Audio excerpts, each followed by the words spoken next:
জীৱনৰ শান্তি পৰ্ব সত্যনাথ বৰা ভূমিকা হেমচন্দ্ৰ বৰুৱা আৰু গুণাভিৰাম বৰুৱাৰ গদশৈলীৰ আধৰি জোনাকী যুগত আধুনিক অসমীয়া গদ্যক লক্ষীনাথ বেজবৰুৱা, পদ্মনাথ গোহাঁই বৰুৱা, সত্যনাথ বৰা, সূৰ্যকুমাৰ ভূঞা, বেণুধৰ শৰ্মা আদিয়ে সবলভাৱে প্ৰতিষ্ঠা কৰে।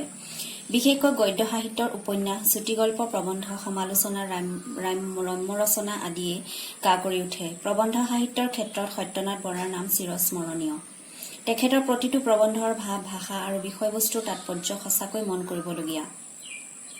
সত্যনাথ বৰাৰ ৰচনাশৈলীৰ বিশেষত্ব জীৱনৰ শান্তি পৰ্ব নামৰ পাঠটিত বৰ সুন্দৰকৈ ফুটি উঠিছে। সেয়া হ'ল সত্যনাথ বৰাৰ ৰচনাৰাজি চিন্তাশীল আৰু গহীন ভাৱেৰে পৰিপুষ্ট। জতুৱা ঠাঁচেৰে সমৃদ্ধ তেখেতৰ গদ্যৰীতি সৰল, সংক্ষিপ্ত আৰু আবেদনক্ষম। বাক্যৰীতি ঘৰুৱা আৰু চুটি চুটি। ভাৱ আৰু বিষয়বস্তু অধিক স্পষ্ট আৰু গভীৰ কৰিবৰ কাৰণে তেখেতে অলংকাৰৰ সুন্দৰ প্ৰয়োগ কৰিছে। পাঠটি নিৰ্বাচন কৰাৰ উদ্দেশ্য ক. ছাত্ৰ-ছাত্ৰীসকলে যাতে জোনাকী তথা ৰমন্যাস যুগৰ গদ্য সম্পৰ্কে জানিব পাৰে তাৰ প্ৰতি লক্ষ্য ৰাখি এই পাঠটি নিৰ্বাচন কৰা হৈছে। খ.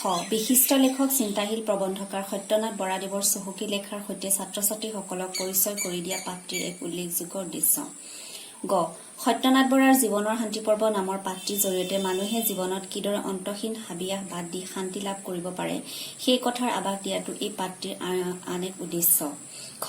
পাঠটিত থকা চমু অথচ গুৰুত্বপূৰ্ণ বাক্যবোৰ যাতে ছাত্ৰ-ছাত্ৰীসকলে বহলাই মন মগজুত বিশ্লেষণ কৰি নিজৰ বোধগম্যতাৰ পৰিচয় দিব পাৰে সেয়া এক উদ্দেশ্য। লিখকৰ চমু পৰিচয়। সত্যনাথ বৰাৰ 1860 চনত গুৱাহাটীৰ ভৰলুমুখত জন্ম হয়। পিতৃৰ নাম দয়ানাথ বৰা আৰু মাতৃৰ নাম অময়া বৰা। সৰুতে পিতৃ-মাতৃৰ বিয়োগতাত আইতাক আৰু খুৰাকৰ তত্বাৱধানত ডাঙৰ দীঘল হয়। গুৱাহাটীতে স্কুলীয়া শিক্ষা গ্ৰহণ কৰি কলিকতাৰ পৰা BA আৰু PL উপাধি লাভ কৰে। বৰাদেৱ প্ৰথমগৰাকী অসমীয়া BL উপাধিকাৰী আইনজীৱী। সাময়িকভাৱে তেখেতে ল কলেজত অধ্যাপনা কৰাৰ উপৰি কটন কলেজত অসমীয়া বিষয়ৰ অধ্যাপক ৰূপে সেৱা আগবঢ়াইছিল। পিছলৈ তেখেতে গুৱাহাটীতে ওকালতি কৰিবলৈ লয়। ব্যস্ততাৰ মাজতো বৰাদেৱ সাহিত্য সাধনাত মনোনিৱেশ কৰি অসমীয়া সাহিত্যত এখনি সুকীয়া আসন লাভ কৰিবলৈ সমৰ্থ হৈছে। তেখেতৰ উল্লেখযোগ্য সাহিত্য সম্ভাৰসমূহ হ'ল একমাত্ৰ গীতৰ পুথি গীতাৱলী, প্ৰবন্ধ পুথি সাৰথি, চিন্তাকলি, সাহিত্য বিচাৰ, আকাশ ৰহস্য আৰু কেন্দ্ৰ সভা। ব্যাকৰণ বিষয়ক গ্ৰন্থ বহল ব্যাকৰণ। এইখন বৰাদেৱৰ সাহিত্যিক জীৱনৰ কীৰ্তিস্তম্ভ স্বৰূপ গ্ৰন্থ। সংস্কাৰধৰ্মী আৰু হাস্য বৰ্গাত্মক ৰচনা, সভ্যতাৰ মথাউৰি আৰু ভকতীয়া ব্যাকৰণ। ইয়াৰ উপৰিও তেখেতে 1901 চনত গুৱাহাটীৰ পৰা প্ৰকাশ পোৱা জোনাকী আলোচনীৰ সম্পাদনা কৰিছিল। 1925 চনত গুৱাহাটীৰ নিজা বাসভৱনত বৰাদেৱৰ মৃত্যু হয়। লিখকৰ পৰিচয়ৰ ওপৰত হ'ব পৰা সম্ভাৱ্য প্ৰশ্ন। সত্যনাথ বৰাৰ ক'ত আৰু কেতিয়া জন্ম হৈছিল? উত্তৰ: সত্যনাথ বৰাৰ 1860 চনত গুৱাহাটীৰ ভৰলুমুখত জন্ম হৈছিল। প্ৰশ্ন: সত্যনাথ বৰাৰ দুখন প্ৰবন্ধ পুথিৰ নাম লিখা। উত্তৰ: সত্যনাথ বৰাৰ দুখন প্ৰবন্ধ পুথি হ'ল সাৰথি আৰু চিন্তাকলি। প্ৰশ্ন: সত্যনাথ বৰাৰ একমাত্ৰ গীতৰ পুথিখনৰ নাম কি? উত্তৰ: গীতাৱলী। প্ৰশ্ন: কীৰ্তিস্তম্ভ। উত্তৰ: সত্যনাথ বৰাৰ জীৱন কীৰ্তিস্তম্ভ স্বৰূপ গ্ৰন্থখনৰ নাম বহল ব্যাকৰণ। প্ৰশ্ন: সত্যনাথ বৰাৰ দুখন হাস্য ব্যংগাত্মক পুথিৰ নাম লিখা।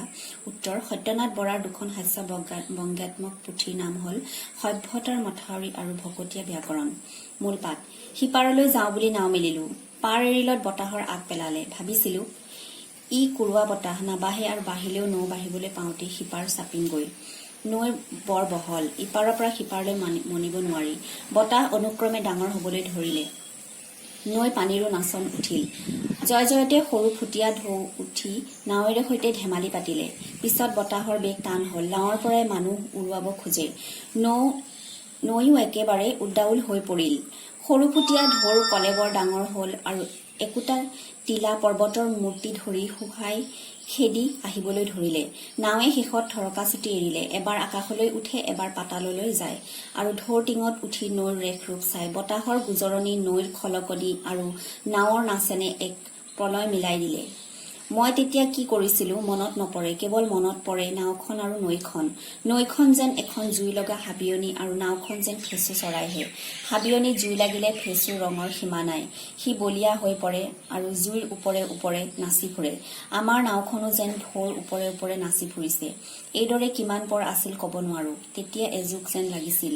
কিবা কাৰণত বতাহ সাম কাটিলে, কিন্তু নৈৰ খলকনি আৰু নাৱৰ ঢুলুকনি ভালেমান পৰলৈকে আছিল। অৱশেষত ঢৌ সৰু হ'ল, নাও থিৰ হ'ল আৰু আমিও শান্তি পালো।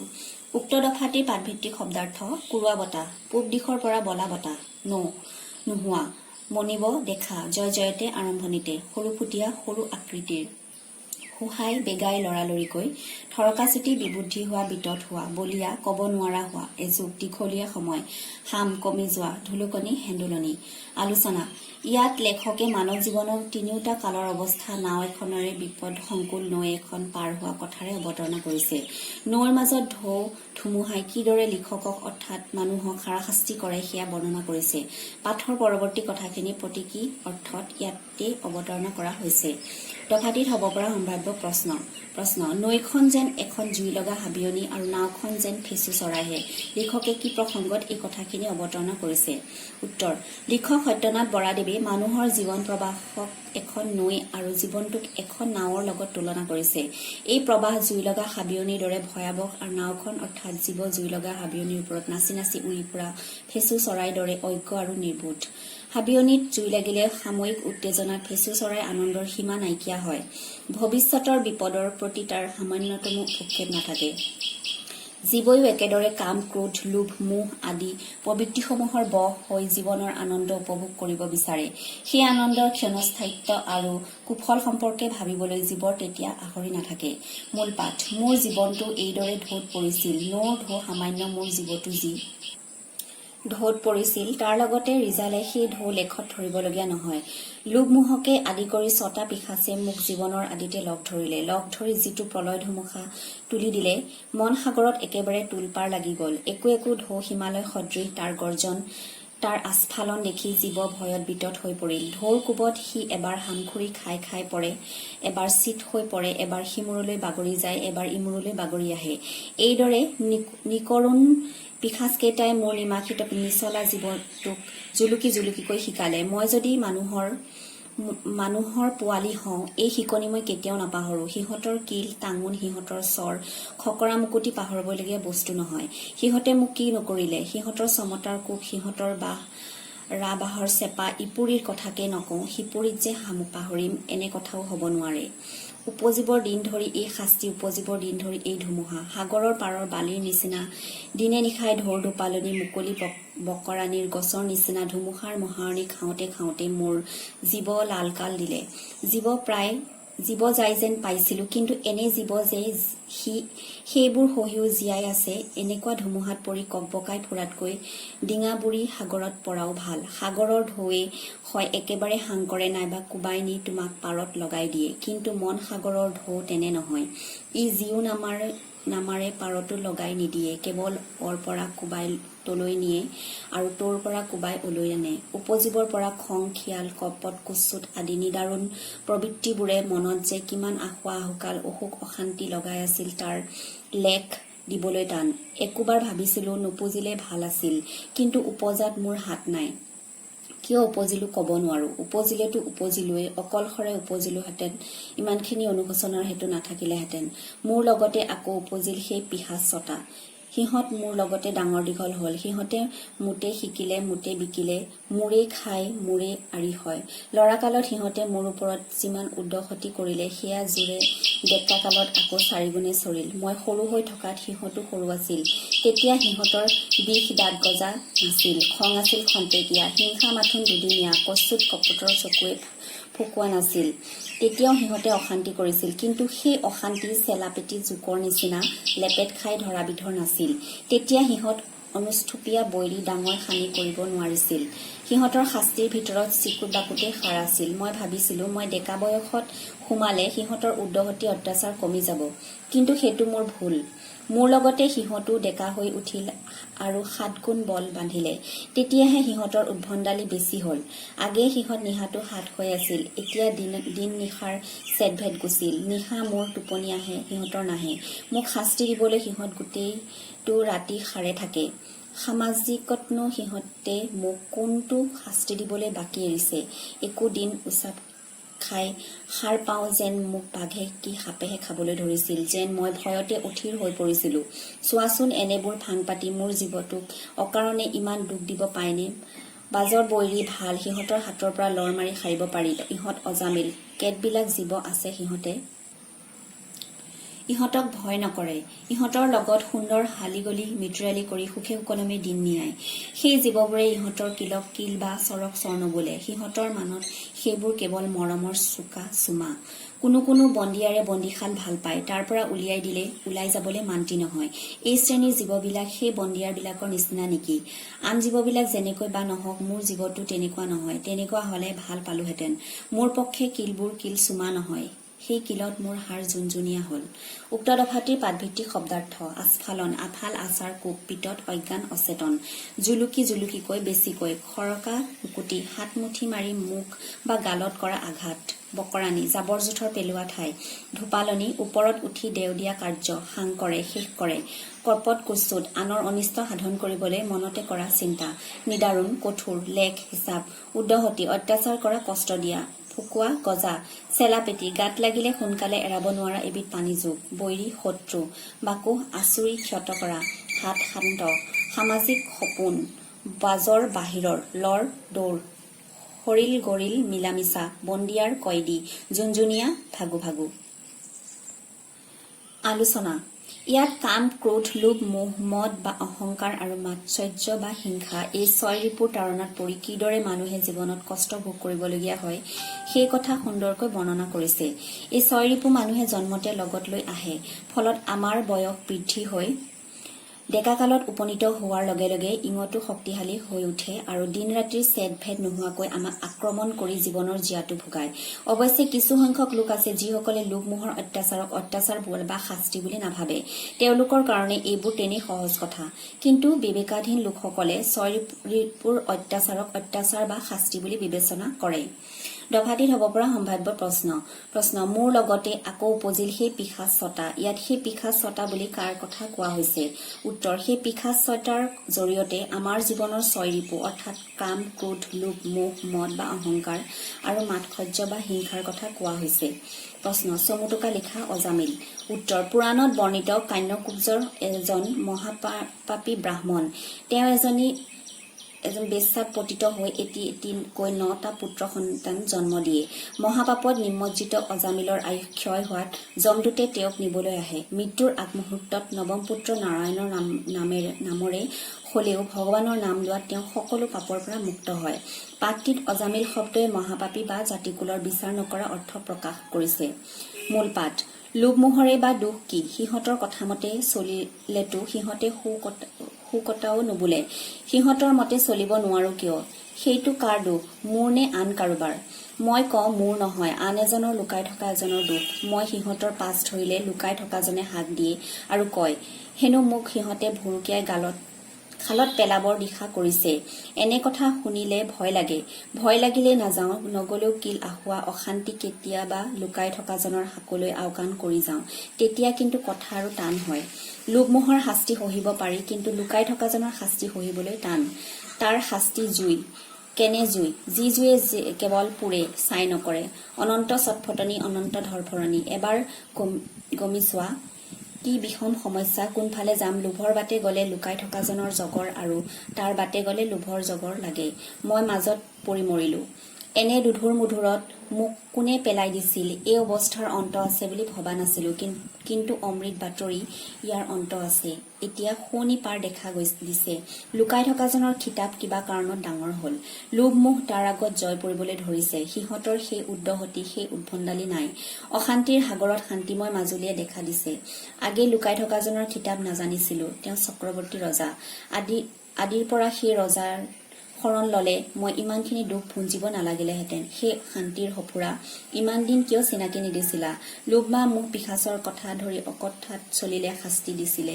তেতিয়া তুমি আছা বুলি জানিছিলো, কিন্তু তুমি যে সিহঁতৰ ওপৰৱালাৰ গৰাকী ইকথা নাজানিছিলো। এতিয়া জানিছো, এতিয়া বুজিছো। তোমাৰ আশ্ৰয়ত থাকিলে সেই পিশাচকতৰ নাম আমনি আহুকালে মোক চুব নোৱাৰিলেহেঁতেন। এইটো মোৰ জীৱনৰ শান্তি পৰ্ব। এতিয়া জীৱনত ঢৌ ধুমুহা নাই। কি সুখৰ কাল কটা। সেই অনন্ত আশুৱাস কটা, সেই অনন্ত অসন্তোষ কটা। এতিয়া মনৰ সেই তলবলনি নাই। থিৰ সেই উটনোৱালি নাই। গম্ভীৰ সেই ক'ত পাম আকাংক্ষা নাই। নিস্পৃহ হৈও ভাল, নহৈও ভাল, এনে ভাৱ এনে মতি কৰ পৰা উপজিল। আগেই নাছিল কিয়? দীঘল জীৱনটো মোৰ কিয় অসুখ আহুকালত গ'ল? সুখ বিচাৰি ফুৰোতে কেৱল অসুখহে পাইছিলো। এতিয়া বিচাৰিবলৈ এৰি দিলত সুখে আহি আপুনি দেখা দিলে। আচৰিত বিধান। উক্ত দফাটিৰ পাঠভিত্তিক শব্দাৰ্থ: সুকটাও, সামান্য প্ৰতিবাদো, ভুৰুকিয়াই ঠগি, অনন্ত শেষ নোহোৱা, গমি চিন্তা কৰি, অমৃত বাতৰি, সুখৰ বাতৰি, খিতাপ ক্ষমতা পদবী, জয় মৰসা, ভুঞ্জিব ভোগ কৰিব, সফুৰা সাফৰ লগোৱা তামোলৰ পাত্ৰ, মতি ভাৱ বিধান নিয়ম। আলোচনা: সকলো মানুহ লোভ মোহ আদি ছয় ৰিপুৰ তাড়নাত পৰে, কিন্তু বয়স ফাটি দিয়াৰ লগে লগে মানুহে বুজি পায় যে ছয় ৰিপুক লুকাই থকা যেন বিবেকৰ দ্বাৰা দমন কৰিব পাৰি। শৈশৱ, কৈশোৰ আৰু যৌৱনকালত অসুখ অশান্তি দি আমনি কৰা ছয় ৰিপুক মানুহে দমন কৰি এক সুস্থিৰ অৱস্থা লাভ কৰে। এই সুস্থিৰ অৱস্থাই জীৱনৰ শান্তি পৰ্ব। দফাটিত হ'ব পৰা সম্ভাৱ্য প্ৰশ্ন: তেওঁ চক্ৰৱৰ্তী ৰজা। ইয়াত চক্ৰৱৰ্তী ৰজা বুলি কাৰ কথা কোৱা হৈছে? উত্তৰ: ইয়াত চক্ৰৱৰ্তী ৰজা বুলি আমাৰ বিবেকৰ কথা কোৱা হৈছে। মূল পাঠ: ভাতী বয়স প্ৰিয় বস্তু নহয়, কিয়নো বহুতে ইয়াৰ নামকে শুনিব নোৱাৰে। ই হেনো বেয়া, আহুকালৰ উহুজীয়াটোৰ চাকনৈয়া, হক মোক তাকেহে লাগে। উত্ৰাৱল উদণ্ড আপদীয়া ডেকা কালতকৈ মোৰ মনত জোৰ থিৰ গম্ভীৰ বুঢ়াকাল 100 গুণে ভাল। এতিয়া কালকেইটা ৰিজাই চাবলৈ শক্তি হৈছে, আৰু ৰিজাই দেখো যে ল'ৰা কালটো এটা দীঘল সামাজিক, ডেকা কালটো ভুৱা, কেৱল বুঢ়া কালটোৱেহে বখুৱানিবলগীয়া কাল। ইয়াত একোৰে উগ্ৰতা নাই, উগ্ৰতা একোৰে ভাল নহয়। উগ্ৰ তিতা আৰু উগ্ৰ মিঠা দুয়ো বিষ। ভাতী বয়স জীৱনৰ জিৰণি কাল। জীৱনৰ মহাযুঁজৰ পিছত জীৱই এতিয়া জিৰণি পায় আৰু আগে কৰা কামৰ লেখ জোখ লবলৈ আৰু ভাল বেয়া গমি চাবলৈ আজৰি পায়। উপজোতে যদি বুঢ়া হৈ উপজিলোহেঁতেন, তেনেহলে এতেখিনি যাতনা নাপালোহেঁতেন। এতিয়াও গৰাকীত খাটোক যেন আগলৈ বুঢ়া কৰিহে জনম দিয়ে, যেন উপজিয়ে গৰাকীক চিনি পাওঁ, যেন লোভ মোহ পিশাচবোৰে মোক চৰিয়াই লঠিয়াই লৈ ফুৰাব নোৱাৰে, যেন ডাঙৰ গৰাকীৰ হাক বাচন নুশুনাৰ বাবে তুহ জুই পুৰণি সহিব নালাগে। কিন্তু তেনেতো হ'ব পাৰেনে? উপজি বুঢ়া হোৱা হাথৰত শুনিছো আচলতে নাই। আচল গৰাকী আগতে লুকাই থাকিবই লাগিব। কিলাই সেও কৰিবলৈ তোমাক লোভমোহৰ হাতত পেলাই দিবই দিব। কিলত যেতিয়া তুমি লালকাল দিবা, তেতিয়া ওলাই দেখা দিয়ে। ই এনেকুৱা বিচাৰ কবই নোৱাৰো। তাহানি লৰাকালত ক খ পঢ়া অৱস্থাত ওজাদেৱে মাৰিছিল। প্ৰথম দিনা মাৰোতে ভাবিছিলো তেওঁ মোক মাৰিছেহে। মই আজি আইৰ আগত কৈ দিম। আয়ে এওঁক এসেকনি দিব। ককাইটিয়ে বা ভাইটিয়ে মাৰিলে মই আইৰ আগত গোচৰ দিছিলো। আয়ে অমুকক কিয় মাৰিছিলি বুলি সিহঁতক মাৰিছিল। আইৰ মাৰ খাই সিহঁতে মোক নমৰা হৈছিল। ওজাদেৱে মৰাটো আয়ে ওজাদেৱক মাৰি দিব বুলি ভাবিছিলো আৰু সেই বিশ্বাসতে আইক গোচৰ দিছিলো। কিন্তু আয়ে আচুক ওজাদেৱক মাৰক চাৰি মোকহে চকু পোন্দাই ধৰিছিল। মোক মৰা বাবে তেখেতে আকৌ ওজাদেৱৰ শলাগহে লৈছিল। মোলৈ আই এনে নিকৰুণ আচৰণ আগে দেখা নাছিলো। মই ভাবিছিলো ওজাদেৱ গেৰা মহটো যেন শকত। আয়ে ভয় কৰে। এইবাৰ দেউতাক কৈ দিম। কলেও কিন্তু আইতকৈ দেউতাৰ খং ছাৰ হল। মই কথাটো কবলৈহে পালো, তেখেতে মোক আগৰ পৰা দবিয়াই খেদি দিলে। এইদৰে সিবিলাক কোনোজনৰ ওচৰত মুখ নাপাই সিদিনাৰ পৰা ওজাদেৱৰ মাৰ কিল সহি থাকিবলৈ ধৰিলো। লুকাই থকা জনৰো স্বভাৱটো মোৰ মনত তেনে যেন লাগিল। তেওঁ লোভ মোহবিলাকক মোৰ হাতত এছাৰি দি মোৰ ওপৰত ওজাদেৱে মেলি দিছিল হবলা। সিহঁতে কিলাই মোক তাও কৰিলেও তেওঁ ৰাম হৰি একো নামাতিছিল। গোচৰ দিলেও কাণ নকৰিছিল। লৰা হৈ নুপুজিলে এনেবিলাক নিমৰমীয়াল ওজাদেৱৰ হাতত পৰিব নালাগিলেহেঁতেন। সেই আচল জনা এই শান্তি পৰ্বৰ যেন উৰ নপৰে। মোৰ জীৱনৰ উৰেই যেন ইয়াৰ উৰ হয়। আকৌ যেন লোভমোহৰ ঢৌ ধুমুহাত পৰিব নালাগে। এই চুটি জীৱনত দীঘল যাতনা যুগুত নহয়। উক্ত দফাটিৰ পাঠভিত্তিক শব্দাৰ্থ: ভাতী বয়স, পিছৰ বয়স, উহ ভঁৰাল, চাকনৈয়া, নৈৰ সোঁতৰ ঘূৰণীয়া পাক য'ত পৰিলে উঠি আহিবলৈ টান। খাটো অনুৰোধ কৰো। তুহ জুই পুৰণি, লাহে লাহে পুৰা, লাহে লাহে বহুত সময়লৈকে কষ্ট পাই থকা। হেও সৈমান বহ, লালকাল অবস হৈ পৰা, গেৰা, পেট ডাঙৰ শকতাৱত, ছাৰ হল বেছি হল, দবিয়াই ধমক দি, তাও চেপেটা কৰা, সেও কমনোৱা, যুগুত উচিত। আলোচনা: ইয়াত লেখকে নিজৰ জৰিয়তে মানুহৰ জীৱনৰ ভাতী বয়স অৰ্থাৎ বৃদ্ধাৱস্থা সুখৰ কাল বুলি অভিহিত কৰিছে। ভাতী বয়সত লোভমোহৰ কবলত পৰি লাগে বুলি অসুখ অশান্তি ভুগিবলগীয়া নহয়। নিজৰ শৈশৱ কালৰ ভয়াৱহ জ্বালা যন্ত্ৰণাৰ উদাহৰণেৰে তেখেতে গৰাকী ঈশ্বৰক খাটিছে, যাতে ভৱিষ্যতে তেওঁৰ জীৱনৰ শান্তি পৰ্বৰ উৰ নপৰে। কিয়নো চুটি জীৱনত দীঘল যাতনা ভোগ কৰিব লগাটো উচিত নহয়।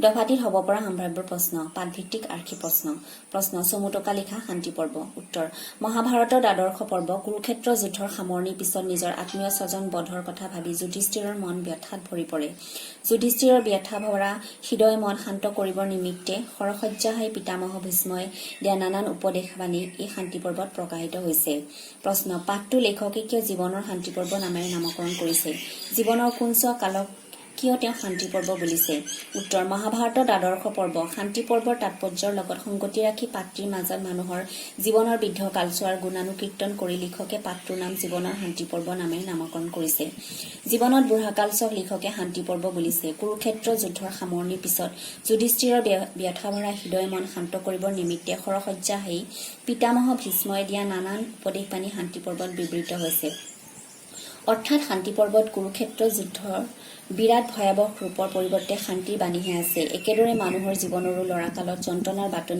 পাতনি মেলা আৰু ডেকা কালত নানান প্ৰকাৰে অত্যাচাৰ কৰা ছয় ৰিপুৰ অত্যাচাৰ বুঢ়া কালছোৱাত নাথাকে ডেকা কালৰ অসুখ অশান্তিৰ পৰিৱৰ্তে এই কালছোৱাত সকলো পিনে কেৱল শান্তিয়ে বিৰাজ কৰে সেয়েহে লিখকে মানুহৰ জীৱনৰ শান্ত সমাহিত সুস্থিৰ বুঢ়াকালটো উৎকৃষ্ট বুলি ক'বলৈ গৈ এই চোৱা কালক শান্তি পৰ্ব বুলিছে প্ৰশ্ন লেখকে মানুহৰ জীৱনটো কেইটা আৰু কি কালত ভাগ কৰিছে কালকেইটা কেনেকুৱা বুলি কৈছে উত্তৰ লেখক সত্যনাথ বৰাদেৱে মানুহৰ জীৱনটোক তিনিটা কালত ভাগ কৰিছে সেইকেইটা হ'ল ক লৰাকাল খ ডেকাকাল আৰু গ বুঢ়াকাল ইয়াৰে লৰাকালটো এটা দীঘল সামাজিক ডেকাকালটো ভুৱা আৰু বুঢ়াকালটো বখানিবলগীয়া কাল অৰ্থাৎ ভাল প্ৰশ্ন কোনে কাৰ ওপৰত উজাদেউক মেলি দিয়াৰ কথা কৈছে উত্তৰ ইয়াত লুকাই থকা জনে অৰ্থাৎ বিবেকে লিখকৰ ওপৰত উজাদেউক মেলি দিয়াৰ কথা কৈছে প্ৰশ্ন এই চুটি জীৱনত দীঘল যাতনা যুগুত নহয় কথাষাৰ তাৎপৰ্য বিশ্লেষণ কৰা উত্তৰ মানুহৰ জীৱনটো বৰ চুটি লৰাকালটো আমি একো নজনাতে পাৰ হৈ যায় বুঢ়া কালছোৱাত শৰীৰৰ বল কমি অহা হেতু আমি একো কৰিব নোৱাৰা হৈ পৰো বাকী থাকে জীৱনৰ মাথোন কেইটামান বছৰ আমাৰ জন্মৰ লগে লগে আমাৰ লগত লোভ মোহ ৰূপী ছয় ৰিপুৰো জন্ম হয় ইহঁত আমি সৰু হৈ থকা অৱস্থাত অত্যাচাৰ কৰে যদিও সেয়া বৰ বেছি ভয়াৱহ নহয় কিন্তু জীৱনৰ আচল কাম কৰিব পৰা কালত উপনীত হোৱাৰ লগে লগে ইহঁতো গাত দুগুণ বল বান্ধি শক্তিশালী হৈ উঠে আৰু নানা ধৰণৰ দিন ৰাতি পাৰ্থক্য নোহোৱাকৈ অত্যাচাৰ আৰম্ভ কৰে ইহঁতৰ অত্যাচাৰ চেলাপিটি যুগৰ দৰে ফলত ডেকা কালছোৱাই নানা ধৰণৰ অসুখ অশান্তি ভুগিবলগীয়া হয় সেয়েহে লেখকে চুটি জীৱনত দীঘল যাতনা যুগুত নহয় বুলি কৈছে প্ৰসংগ সংগতি দৰ্শাই ব্যাখ্যা কৰা ক বাজৰ বৈৰী ভাল সিহঁতৰ হাতৰ পৰা লৰ মাৰি হাৰিব পাৰি ইহঁত অজামিল উত্তৰ উদ্ধৃত কথাফাকি আমাৰ পাঠ্যপুথি সাহিত্য সৌৰভৰ অন্তৰ্গত বিশিষ্ট লেখক সত্যনাথ বৰাদেৱৰ জীৱনৰ শান্তি পৰ্ব নামৰ ভাৱগধুৰ প্ৰবন্ধটিৰ পৰা লোৱা হৈছে বাহিৰৰ শত্ৰুৱে আনৰ প্ৰতি কৰা আচৰণৰ লগত যে ছয় ৰিপুৱে কৰা অত্যাচাৰ পাৰ্থক্য আছে সেই কথা বুজাবলৈ গৈ লেখকে উক্ত কথাষাৰ ইয়াত অৱতাৰণা কৰিছে মানুহৰ জীৱনত শত্ৰু থাকিবই একেবাৰে সহজ সৰল নিৰ্জু